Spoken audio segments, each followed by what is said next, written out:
Storm Babet battered the UK last October. It caused devastating flooding, widespread power cuts, and a number of people lost their lives. 6 months on, and many communities are still picking up the pieces. In Catcliffe near Rotherham, more than 200 homes were evacuated when water levels reached over 6 feet high.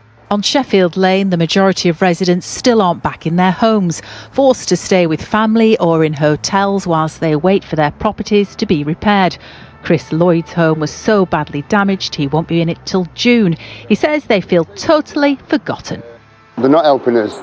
There's nothing being helped or said, but give us something. Reduce the amount of water that potentially could come in. But do something, tell us something. And I say a million times, try and give the people of Catcliffe a future.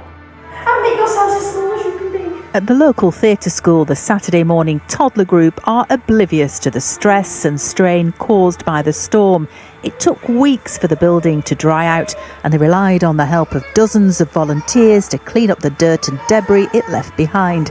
For staff and students, the show must go on, and they move back in the building in February. But there's always the worry this could happen again.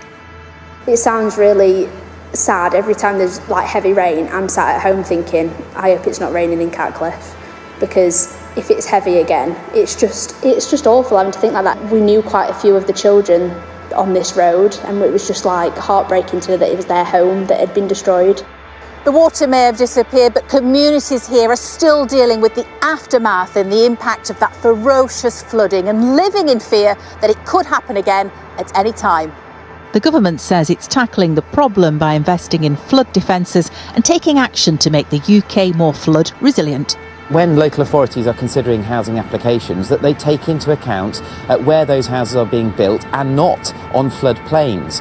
But from my point of view, I want to be making sure that the government, as we are putting as much money in possible to flood alleviation measures. But there are concerns the UK is lagging behind when it comes to taking proactive steps to combat extreme rainfall. I don't know how much more of a wake-up call we need from the climate. We've had 40 degrees centigrade temperatures the year before last in the summer. We've had the wettest February and I think now the wettest March on record. So we definitely need to do more about this. Government needs to be doing more. The Environment Agency needs to be properly funded.